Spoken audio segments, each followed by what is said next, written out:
about hardware hacking. Welcome, Craig. Right on. All right. Speak loud into the microphone. Everybody else, quiet down. Hello. There we go. Everybody hear me all right? I have a tendency to move around, so I'll try and stay right here. So yeah, actually, I was supposed to talk here in like an hour from now, but it turns out that guy's trying to fix his flat network after seeing Jason's talk. So I'll go ahead and step up here. So the purpose of this talk, Hack Mode Enabled, I was trying to give a talk that both trained and kind of enlightened some people, because if you talk to most people that aren't in our industry, they have no idea how bad hardware security actually is. And Hack Mode Enabled, actually, the name of that came from a product I was testing where literally in the bio screen it said, would you like to enable hack mode? Press 1 for yes. When you pressed 1, it dropped you into a root prompt. So a little bit about me. I work for Coalfire. Before that, I spent 12 or 13 years building the majority of the wireline and some of the wireless infrastructure for 911 in the country. And then some random certifications that mean I may or may not know what I'm talking about. So this is the screenshot that I was referring to. It's interesting. Most people, like I said, don't have any idea what hardware security is or how bad it is.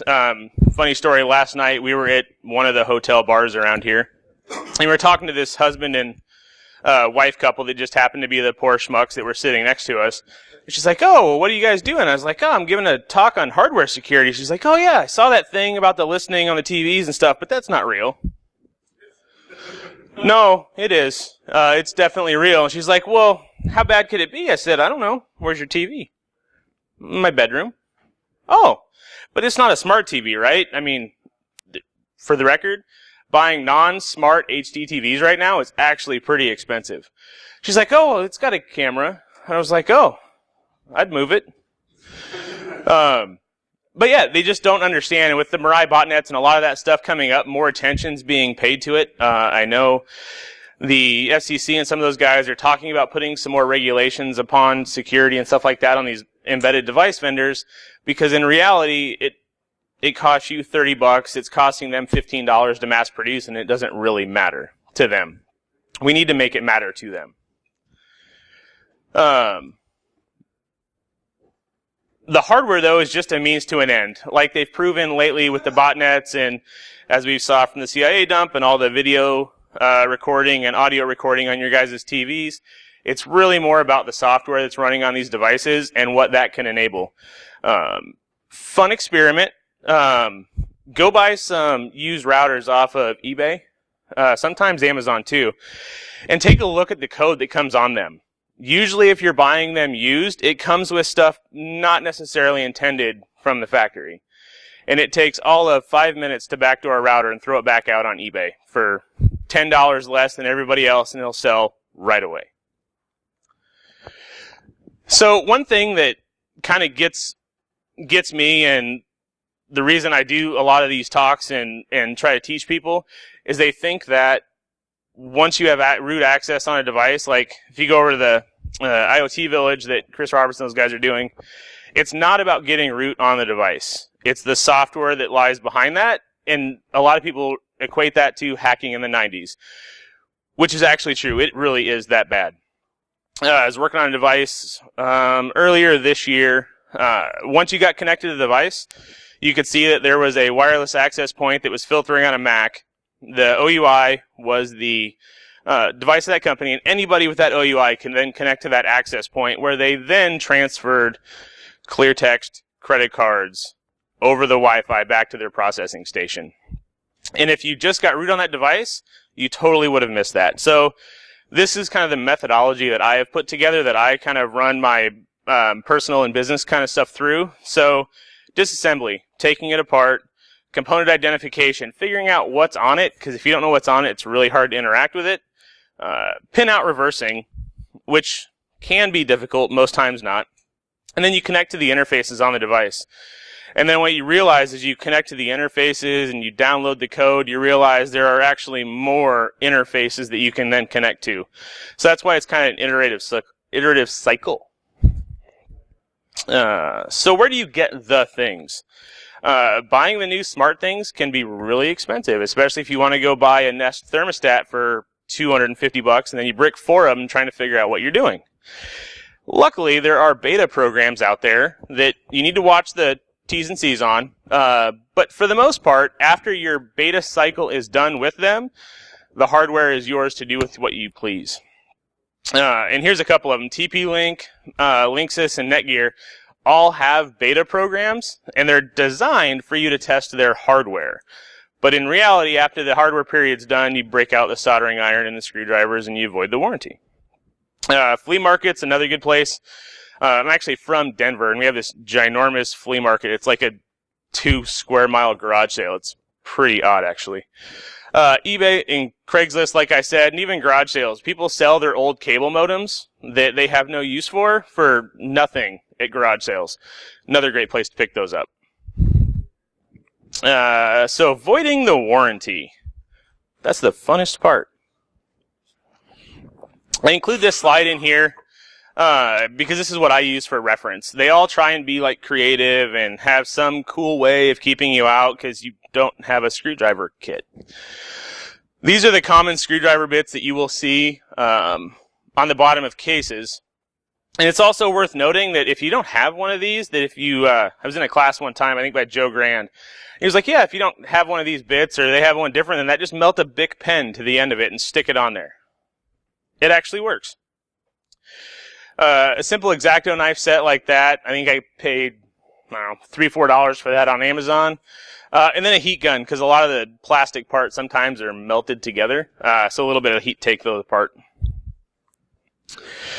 So, tamper resistance. This is actually on a device I was working on late last year. And they're like, oh, but you can't get in. And if you do get in, we'll know because there's tamper sensors on there. Okay. Does it look like anything is pressing? Oop, there we go. Nothing actually pushing the tamper sensor in. So you take it off, and I was curious to see if they would call me, haha, we caught you. So I sat there and pushed the button repeatedly for 5 or 6 minutes. Eventually they called like, see, I told you, when you open that thing up, we'll know. I was like, actually, I've been sitting here drinking my morning coffee, pressing the button to see if you would respond. Another thing that software and hardware companies like to do is put epoxy on there, right? So if we cover it in this black epoxy, you won't be able to read it. It's great. So that heat gun will also take off some of that epoxy. And this right here is just a fail. So this piece of hardware was designed to be used in a marine environment. So they were worried about corrosion and things like that. So they actually covered the entire thing in silicone and then put the epoxy over the top of it. I actually took that off with my fingernail. Like, oh, how'd you get that off? No. Literally, all it took was a fingernail because they put all of the epoxy on top of silicone. So, component identification. What do you guys see? This is really where you guys are supposed to answer. Anybody? CPU, flash, SRAM. Yep, right on. So it is a wireless access point. We do have a CPU right here, some through-hole pinouts right here, some RAM over here. These little chips, kind of an important note, especially for those just getting into this. These little 8-pin packages over here look like little flash chips, but in reality, they're not. They are power converters. They work with a power system. So if you plug some of your tools into them, they will not function after you do that. So, always have spares and check first. But yes, correct. So, we have a Broadcom package. It is a MIPS core. We have a serial flash chip, and then some memory, which really doesn't matter in this case. Also worth noting, this was end of life. This was a fairly new device I bought. And this was an end-of-life chip on it. So they really do just farm this stuff out to the lowest bidder. In this case, brand new hardware, and they were putting end-of-life unsupported cores in it. So some tips and tricks for kind of identifying components. It is often very difficult to read them. So you have these helping hands here. I don't know that they're much help, actually. I've bought 3 or 4 of these, and I've never really found one that worked, other than having the magnification is helpful. The soldering iron here, don't use your $150 or $200 whatever soldering iron for removing epoxy and things like that off of the board. You'll ruin it, or at least make it not function as well for its actual intended purpose of soldering. And you can just buy a $7 or $8 cheapo soldering iron and use for that purposes. This random dude with a camera here, I have no idea who that is. But a camera is very helpful, especially like the new iPhones, where they have the actual optical zoom in them. Very helpful for identifying components. Down here on the bottom, this little white thing right here, I don't know, how many of you guys have actually done hardware work before? They said a lot of students were coming here, so I wasn't sure. So we got a few guys. So that is a flux pen. Normally you would use it for soldering and different things like that, but it's great for, I don't know what the term would be, but the etch chips where they have the component information etched in there, but not backfilled with some kind of white so you can actually read it. I find that covering it with a flex pen, which is clear, and then letting it dry makes it a lot easier to read what is actually on the chips. And then just a brush and your standard X-Acto kit. So, arts and crafts time. I love this picture. It offends some people because she happens to be a female, but if there was a dude on here, I would do the exact same thing. But so some of the kind of stuff that you need, the headers, the soldering iron, I definitely recommend something that you can control the temperature on for solder. And I've actually got a picture here later in the deck that shows you kind of why you want to do that. Soldering wires. The headers, most times, the single or double row headers will work just fine for the majority of what you need. You can go to different places online and get some of the more fine pitch stuff, but it's really not needed most of the time. So the first thing you want to do is find the ground. If you don't do this, you will end up ruining tools. The ground, usually the best place to find it initially, sorry, it's kind of weird setup. The best place to find it initially is right next to the power plug. It's a through-hole connector through the board. Just use your multimeter. Anything will work. I mean, you can get these things for $5 or $10. This is a Fluke 117, I think, which is what I use. It just seems to work better. And then right here, just take a picture and work out what pins are what, so you know where your ground is and where your voltage is. Most of the stuff that you'll be working on for the small IoT stuff or the stuff in the IoT village over there is 3.3 volts. So physical countermeasures are kind of a thing. On higher end devices, you'll see them more often. This is on a SMB type firewall. I forget what vendor it was. Anyway, you'll see here, it's got a row of headers on top and a row of headers on the bottom, connected by through-hole ports. And then in between, there's resistors. There is unsoldered connections over here. There's a gap in the traces. And it turns out on this one, you had to connect these holes just right so the resistors were in the right order for the headers to actually be able to get the JTAG connection. In this case, it was JTAG they were trying to hide from the typical end user. So some of the more common interface types that you'll see, UART is the 3-pin serial that you'll see on most of these devices. The vendors generally don't even try and hide this, although on some of the versions of the TP-Link routers, they do actually have solder gaps, trace gaps, and things like that to try and stop you. SPI, or serial peripheral interface, is another common one. I2C, how chips talk to each other. JTAG, which is probably the most misunderstood or misused term in connection. And we'll talk a little bit about that later. CAN, something you'll see in cars, seen in ATMs and other things like that.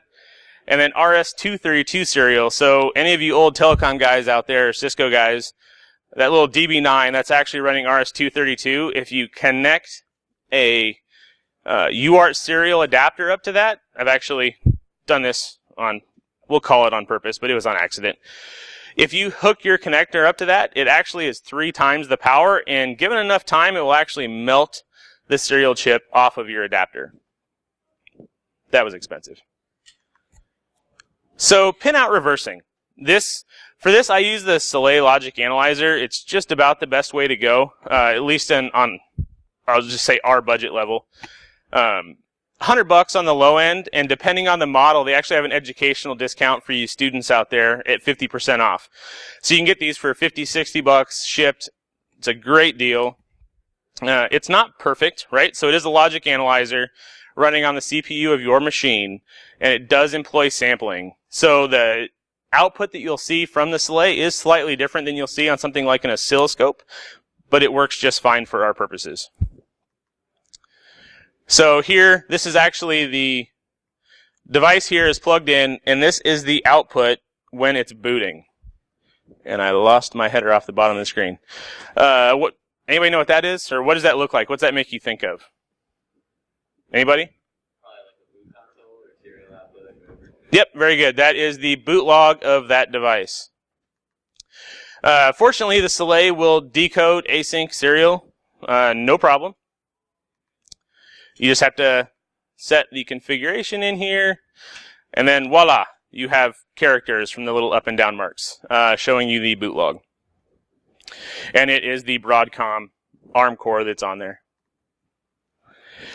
So, another way of doing this, although I don't use this as often for this purpose, but the JTagulator created by Joe Grand, which is also a very helpful tool, roughly $180 to $200, so a little higher end on the I do this at home budget. But it will go through and iterate through the different baud rates for that async serial connection and give you an idea of what it is going to connect at. As you can see, it still takes some manual reviewing, but it's very helpful. So after we've identified this interface and we know, hey, this is a UART serial interface, how do we connect to it? So there are a few options for that. The most common that I hear of in talking to different people is the Bus Pirate. It's also, I believe, the cheapest. I think they're like 15 or something like that, odd dollars. The Shikra, which is my favorite, I don't know if it's made or just sold by Exhibitor, but you can see that on their website. I think it's like $40. And then on the bottom right is this TIAO multi-protocol adapter. The nice thing about this is you can do 2 interfaces at once. So if you're using JTAG and serial, you can use one device to connect to both, which is pretty helpful. So using the Shikra, there's the pinout, and it oftentimes is very helpful to have multiple of them. In this case, I was connecting to the JTAG and the serial interface on this board. And the pinouts are here on the right. Literally, all you have to do is plug it in, match the picture, and you're off and running. The link to that picture also is in the bottom right-hand side of the screen. So connecting to UART. It's just a serial device on your machine. So depending on the flavor of OS, it looks a little bit different. On Mac and Linux, it's going to be in the /dev folder. In Linux, it'll be TTY USB 0. On a Mac, it'll be cu.usb serial or something like that. And then on Windows, it's going to be a COM port, which is a little harder to figure out, but through guessing, you'll figure it out. And then all you have to do is supply the baud rate. And look, after we connect, we have a root prompt on that device. In this case, it's a BusyBox shell. But now what? Insert cool GIF here. So this gets into a little bit of the hacking in the 90s mentality. So if you take a look at this device, it's running a web server on port 55,555. And then it's got some S-tunnel connections back in that at the time we didn't know what they were, but in reality it's an encrypted channel that they were using to send card and payment information back to their home office. And then it's also got Telnet open, because everybody needs Telnet. Especially, it's just one thing I don't understand. Put a little bit of effort in. You're already doing SSL encryption outbound for your payment method. Why not use SSH for management and connections? But it gets better. So their web server, THTPD, was unconfigured by default. So they left it just stock flavor the way it was from the manufacturer. Those of you that have ever messed with this before know it runs by default as root.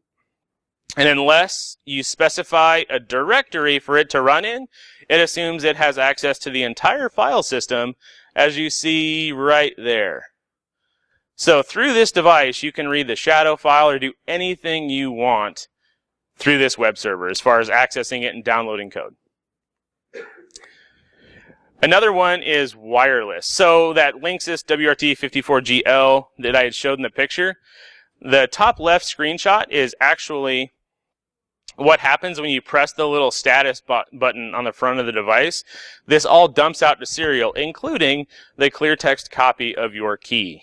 So that does require physical access, right? But if that button is pulling the clear text copy of your wireless key out of there, it's sitting somewhere in clear text in the software, which is not good.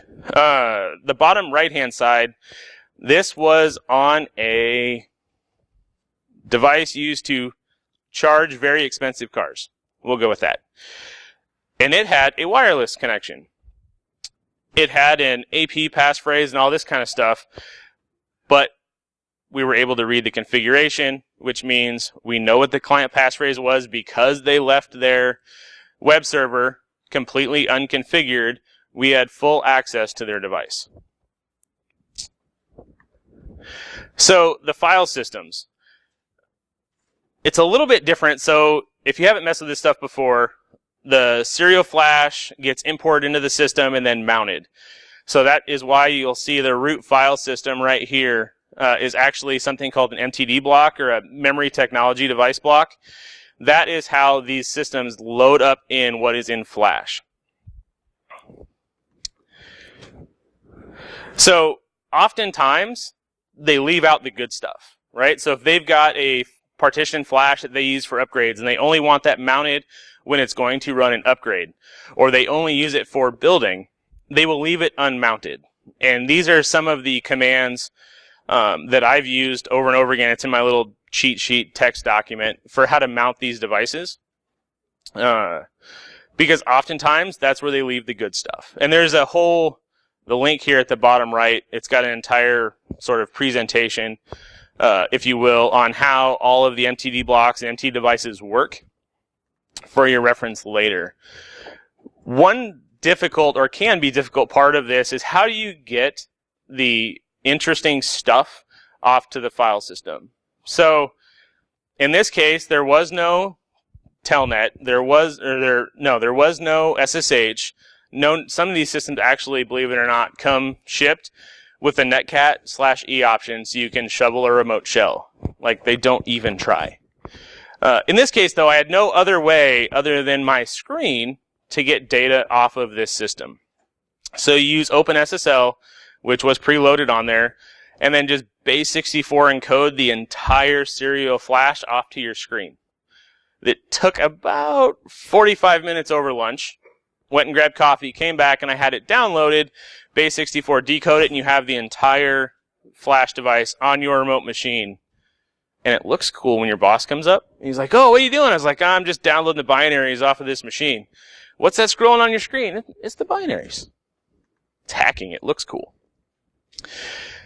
So this is on another device that I was testing late last year, which was awesome. So this was for an engagement at work.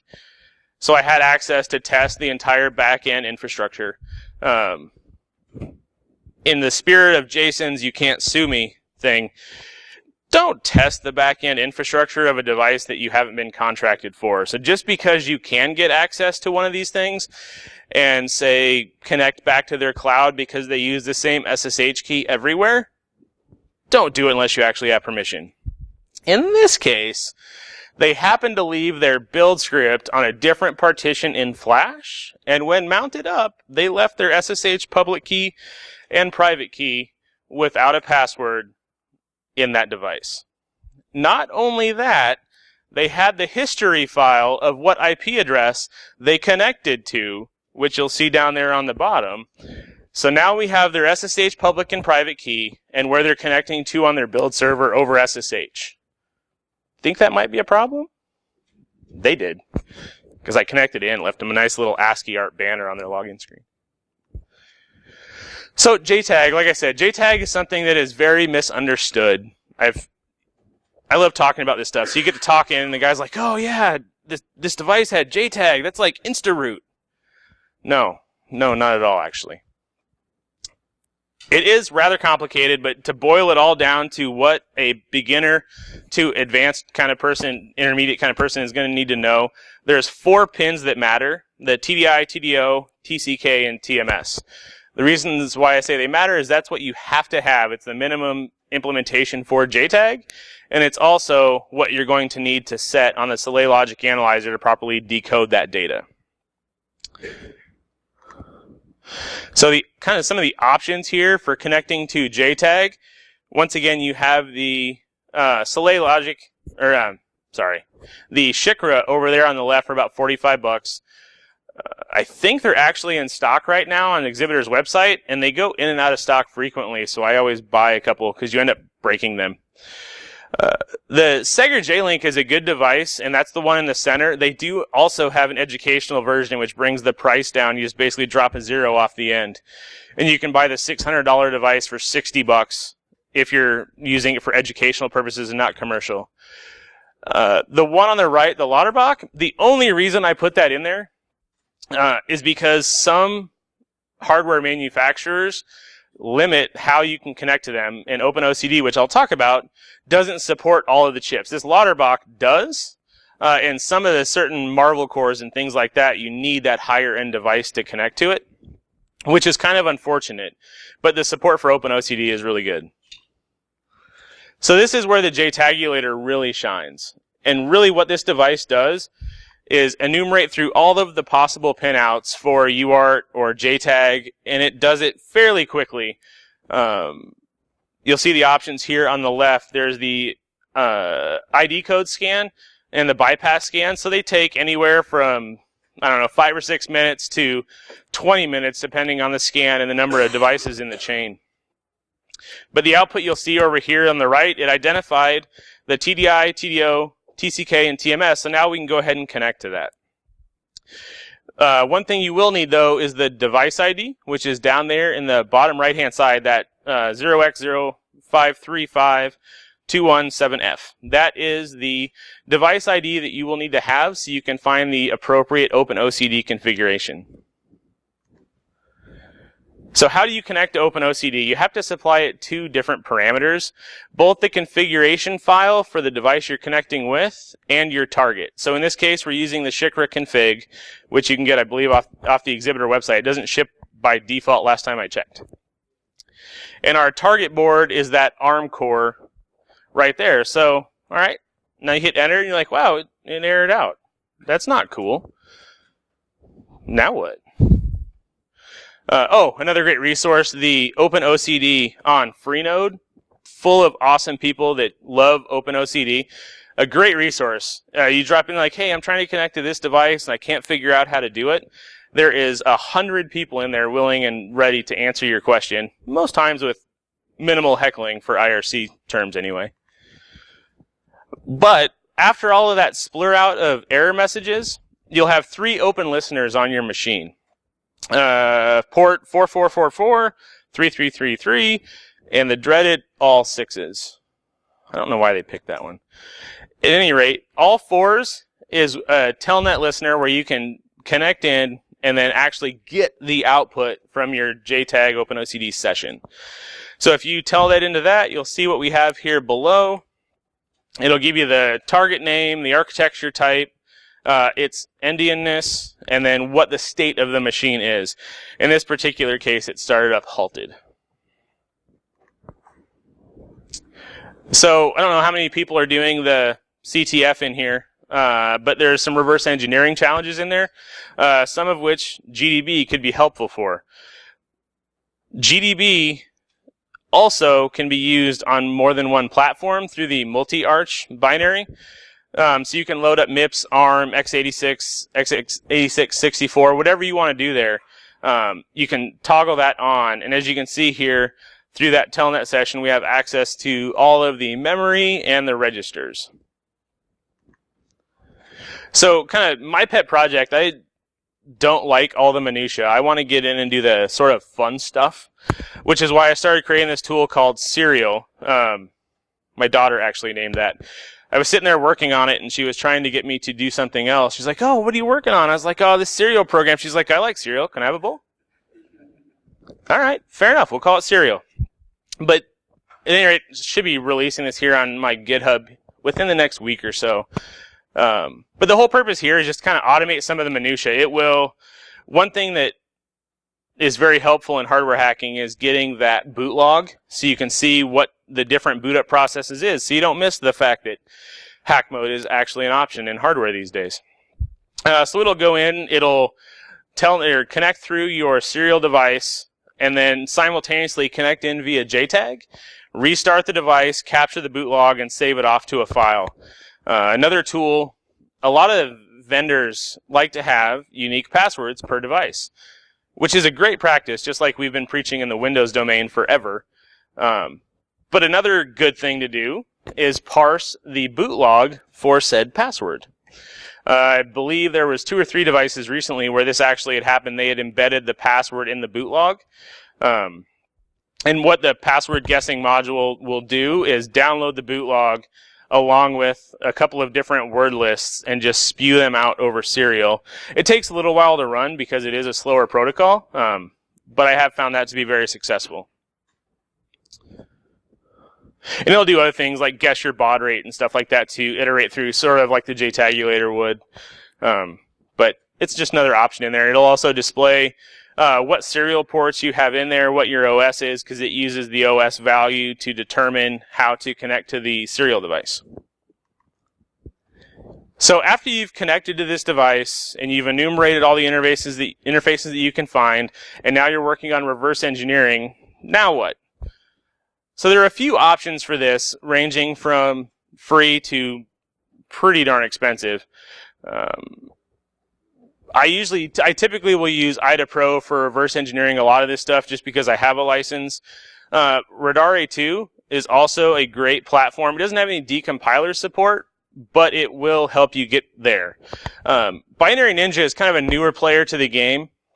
For those of you that can't afford or don't like IDA Pro past the free version, Binary Ninja's got a kind of different way they're doing things. So they're developing this intermediary language. So the thought is this one intermediary language rules them all. It doesn't matter if you're interacting with a MIPS core or an ARM core or whatever you're doing, whatever code base you're working with, this one intermediary language that can be scripted and coded against will do it all. So you don't have to learn how to do each one individually, and you can actually automate a lot of these boring tasks, which is really nice.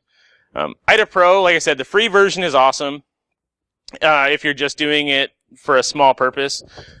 One sort of tail there. So IDA Pro also has a really good debugger built in that is great unless you actually need to step through like a large program. IDA Pro, the free version of the debugger, limits the amount of steps or continues that you can use. So we were working on an ATM project a couple of years ago, stepping through some of the code for how they encrypt USB devices on their system. And we were just about to where they copy the keys into memory, and we hit the maximum amount of continues. That was weird. The voices from above. We hit the maximum amounts of continues that you can use. And of course, it had a WatchGuard running, so when the debugger stopped, the machine restarted, and we lost all of that work. So just a word of the wise, if you're actually working on something like that, it's going to take a while, don't use a free version of the IDA debugger. There are plenty other options out there. Here is some sample output of Radare 2. It'll do code blocks similar to the way IDA does, and the hex dump as well. This is an output from IDA Pro. The screenshot on the left is the normal output, and then the bottom right is the decompiler output. Like I said, the decompiler is a little more expensive, though. It is, I think, $2,000 in architecture, something along those lines.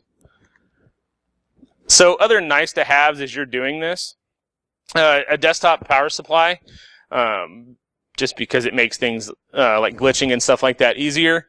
I have the USRP in there because that's what I have, but there are other options. It's basically an SDR. So it is amazing what gets broadcast out over the wire. If you've never looked at, say, 929 megahertz, like roughly in that range, if you've never looked at that over wireless, it's really entertaining. And the amount of data leakage that is out there from some institutions is amazing. They're like $50 for a cheap one.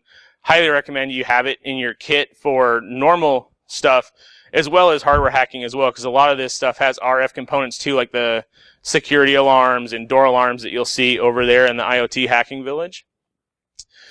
Hot air rework station up there on the top right. So that's for taking certain chips and stuff like that off. The bottom left is it's a Zeltec, I think 610P or something like that. But it is a chip read writer, so you can pull code straight off the chips if you don't have access to any kind of interface on there. And you can get them specific for a specific package and make of chip, or you can buy a universal one like this. The bottom in the center is a RFID reader writer, the Proxmark 3. Also an awesome tool to have in your bag and can make for nice office pranks. Reflow oven, or the cheap man's version of it, a toaster oven, in the bottom right-hand side. First of all, don't eat anything cooked in that after you use that to reflow a device. And second of all, look at the type of plastic is on there, because some of the plastic will melt. Also, if you have plastic capacitors on the board you're trying to reflow, don't stick it in the oven. They just go poof and emit a really foul smell and some smoke. All right, so what's next? There are several resources up here for training, both Joe Grant's training that he does at Black Hat and DerbyCon, and the exhibitor training that they do all over the place now. And then the EEV blog. So I'm not an electrical engineer. Never had, never could. Probably not smart enough to be. But there's this guy that in Australia that runs the EEV blog, and he just nerds out over this stuff for like 2 hours a week that he dumps out onto a webcast. And he is absolutely fantastic. Vendors will send him hardware to have him tear it apart and review it over the internet. I highly recommend, if you have a few hours, go browse around there. You'll learn something for sure. Embedded.com has a ton of resources for doing this kind of stuff. And their beginner's corner actually pulled some of the JTAG and information and UART information off of there. So I would definitely go check out that. So I know I went through there kind of quickly, but I was trying to make up a little bit of time. Do you guys have any questions for me? Bueller? All right. This guy's out. We're going to throw him out right now, Price. I'm sorry. Oh, I thought somebody was calling in from a question because it's being live streamed and stuff. No?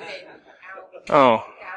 We could have, it would have helped my ego a little bit if somebody was calling in for a question. But, all right, so I'll be hanging around out here today. If you guys have any questions, let me know. Love this stuff. More than happy to talk. So, and thanks for coming. And thanks for everybody that puts on the conference and the venue here. Without people like that, this stuff wouldn't happen. And it is a ton of work. So, thank you.